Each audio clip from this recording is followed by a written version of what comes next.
19 साल का वो बेटा 20 दिन उसकी शादी को हुए और 21वें दिन वो करगिल की चोटी पे युद्ध के लिए चला गया। वहां से उसने एक खत लिखा, एक चिट्ठी लिखी अपने उस महबूबा के नाम, जिससे उसने 21 दिन पहले फेरे लिए।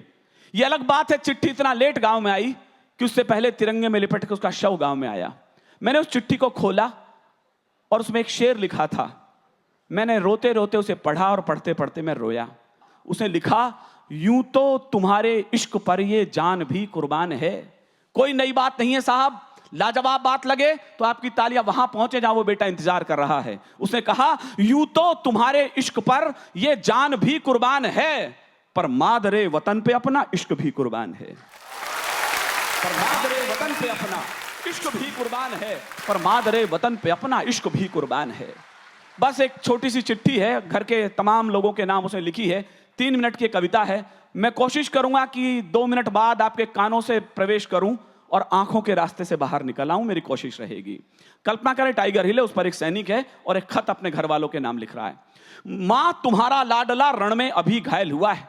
कविता की पंक्ति पंक्ति पर मैं ध्यान चाहता हूं। यदि आप कविता के समीक्षक लोग यहां बैठे हों तो इसके हर शब्द का आप अनुवाद भी करिएगा कि मां तुम्हारा लाडला रण में अभी घायल हुआ है, पर देख उसकी वीरता खुद शत्रु भी कायल हुआ है। रक्त की होली रचाए मैं प्रलय कर दिख रहा हूं, रक्त की होली रचाए मैं प्रलय कर दिख रहा हूं। मां उसी शोणित से तुमको पत्र अंतिम लिख रहा हूं, मां उसी शोणित से तुमको पत्र अंतिम लिख रहा हूं। युद्ध था भीषण मगर न इंच भी पीछे हटा हूं। कहां है कविता के पार की, मुझे इस बार पता लग जाएगा। युद्ध था भीषण मगर न इंच भी पीछे हटा हूं। मां तुम्हारी थी शपथ मैं आज इंचों में कटा हूं। मां तुम्हारी थी शपथ मैं आज इंचों में कटा हूं। एक गोली वक्ष पर कुछ देर पहले ही लगी है। मां कसम दी थी जो तुमने आज मैंने पूर्ण की है। तो छा रहा है सामने लो आंख के आगे अंधेरा, पर उसी में दिख रहा है मां मुझे नूतन सवेरा। कह रहे हैं शत्रु भी मैं जिस तरह पैदा हुआ हूं, लग रहा है सिंघनी की कोख से पैदा हुआ हूं। लग रहा है सिंघनी की कोख से पैदा हुआ हूं। मुझे अच्छा लगा आपने कविता को संभाला। लग रहा हूं सिंघनी की कोख से पैदा हुआ हूं। ये न समझो मां कि मैं चिरनींद लेने जा रहा हूं। ये तो हर किसी ने कहा कि सैनिक चिरनिद्रा में खो गया। मीडिया से लेकर हमारे कवियों तक की एक ही वाक्य तक सैनिक चिरनिद्रा में खो गया।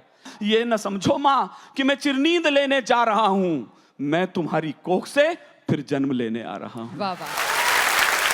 मैं तुम्हारी कोख से फिर जन्म लेने आ रहा हूं, मैं तुम्हारी कोख से फिर जन्म लेने आ रहा हूं।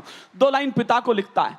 सुनता हूं वो पिता सौभाग्यशाली होते हैं जिनकी अर्थी को उनके बेटे कंधा देते हैं। इतिहास में पहली बार हमारे जवान बेटे की अर्थियों को हमारे पिताओं ने, दादाओं ने कंधे दिए, मुखाग्नियां दी। कैसा लगा होगा उस पिता को जिसने अपने जवान बेटे की अर्थी उठाई होगी।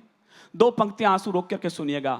जितनी भारी लगती है ये शेषनाग को धरती, उतनी भारी लगी पिता को खुद बेटे की अर्थी। इस पीड़ा को जीना जरा थोड़ी देर के लिए।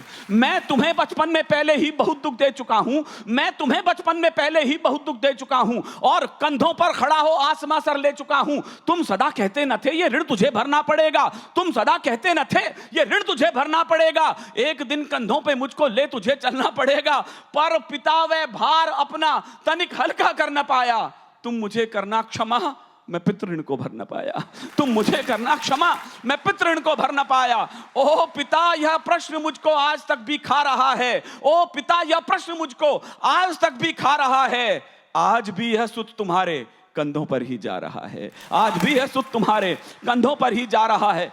2 पंक्ति भाई को लिखता है। मेरा छोटा भाई राहुल यहां बैठा है, बहुत अच्छा शिल्प का कवि है। ये 2 लाइन मैं उसे सौंपता हूं।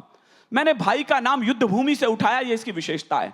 सुन अनुज रणवीर गोली बाह में जब आसमाई। भाई कब याद आता है, क्यों याद आता है? सुन अनुज रणवीर गोली बाह में जब आसमाई। ओ मेरी बाईं भुजा उस वक्त तेरी याद आई। ओ मेरी बाईं भुजा उस वक्त तेरी याद आई। मैं तुझे बाहों से अब आकाश दे सकता नहीं हूं। बचपन में खिलाया होता है। मैं तुझे बाहों से अब आकाश दे सकता नहीं हूं, लौट कर भी आऊंगा विश्वास दे सकता नहीं हूं, पर अनुज विश्वास रखना।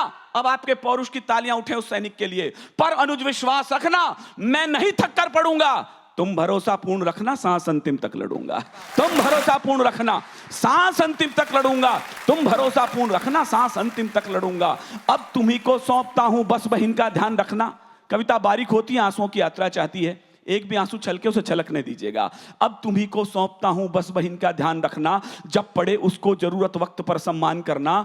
तुम उसे कहना कि रक्षा पर्व जब भी आएगा भाई अंबर में नजर आशीष देता आएगा।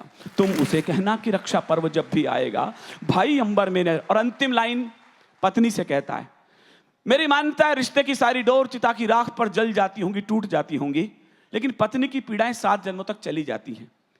हिंदुस्तान में 7 फेरे लेने के बाद पत्नी 7 जन्मों की सहयात्री मान ली जाती है। ये मेरा अंधविश्वास भी हो सकता है, लेकिन इंडियन माइथोलॉजी में ये माना गया, तो मैंने ऐसा लिखा है। सबसे उसने कुछ कहा है, पत्नी से कुछ मांगा है, अधिकार इसी को कहते हैं। 3 असंभव शर्तें रखी हैं सर। यहां जितने बुद्धिजीवी लोग बैठे हैं, मैं उनकी सबकी चेतना और मेधा को आमंत्रित कर रहा हूं। मैं दावा कर रहा हूं कि पति के चले जाने के बाद ये 3 शर्तें पत्नी निभा नहीं सकती है, लेकिन वो शहीद की वीरांगना है, तो उसने 3 शर्तें अधिकार पूर्वक कह दी हैं। आपका ध्यान चाहता हूं। अंत में तुमसे प्रिय मैं आज भी कुछ मांगता हूं, है कठिन देना मगर निष्ठुर हृदय हो मांगता हूं। मैं मंच का भी ध्यान चाहता हूं। अंत में तुमसे प्रिय मैं आज भी कुछ मांगता हूं, है कठिन देना मगर निष्ठुर हृदय हो मांगता हूं, कि तुम अमर सौभाग्य की बिंदिया सदा माथे सजाना, हाथ में चूड़ी पहनकर पांव में मेहंदी रचाना। तुम नहीं वैधव्य की प्रतिमूर्ति या की साधिका हो, तुम नहीं वैधव्य की प्रतिमूर्ति या की साधिका हो, तुम अमर बलिदान की पुस्तक की पहली भूमिका हो। तुम अमर बलिदान की पुस्तक की पहली भूमिका हो, तुम अमर बलिदान की पुस्तक की पहली भूमिका हो। जानता हूं बालकों के प्रश्न कुछ सुलझे न होंगे। अजीब देश है ये, मुझे क्षमा करें इस कड़वी कुनैन देने के लिए। ये वही देश है जिसने आतंकवादियों की रिहाई के लिए रात को 2:30 बजे हिंदुस्तान का सुप्रीम कोर्ट खुला दिया। और ये वही देश है जिसने फरीदाबाद के एक 6 महीने की ब्याहता के आंसुओं पर अपना समंदर उड़ेलना उचित नहीं समझा। विभूति नारायण का शव आया देहरादून के अंदर। सर, मैं अपने दिल के छाले फोड़ रहा हूं इस देश की नई पीढ़ी के सामने। उसकी ब्याहता ने उसके ताबूत के पास गई और धीरे से एक वाक्य कहा, आई लव यू विभूति। आप सबने टेलीविजन पर देखा है। अगला वाक्य अद्भुत था। हो सके तो उस वीरांगना के चरणों में आपकी ताली पहुंचे। हम खड़े कहां पर हैं, मैं किसके समर्थन में बोल रहा हूं, किसके विरोध में बोल रहा हूं। विभूति नारायण का शव आया, उसकी 6 महीने की ब्याहता ने कहा, आई लव यू विभूति, पर तुम झूठे हो। तुमने झूठ कहा है कि तुम मुझसे प्यार करते थे, मुझसे ज्यादा तो मोहब्बत तुमने इस मुल्क से कर ली है। तुम अकेली हो। जानता हूं बालकों के प्रश्न खुद सुलझे न होंगे, सैकड़ों ही प्रश्न होंगे जिनमें वे उलझे तो होंगे। पूछते होंगे कि पापा हैं कहां, कब आएंगे, और हमको साथ लेकर घूमने कब जाएंगे।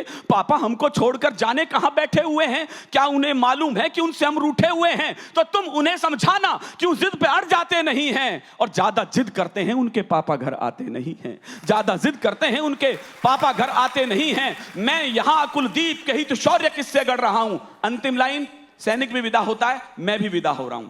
अंत में तुमसे प्रिय मैं आज भी कुछ मांगता हूं, है कठिन देना मगर निष्ठुर हृदय हो मांगता हूं, कि तुम अकेली हो नहीं धैर्य को खोने न देना।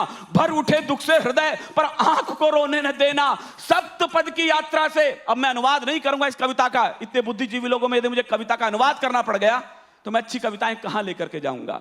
सप्तपद की यात्रा से तुम मेरी अर्धांगिनी हो, 7 जन्मों तक बजोगी तुम अमर वैराग्नि हो। 7 जन्मों तक बजोगी तुम अमर वैराग्नि हो, 7 जन्मों तक बजोगी तुम अमर वैराग्नि हो। इसलिए अधिकार तुमसे बिन बताए ले रहा हूं, मुझे विदा कीजिएगा।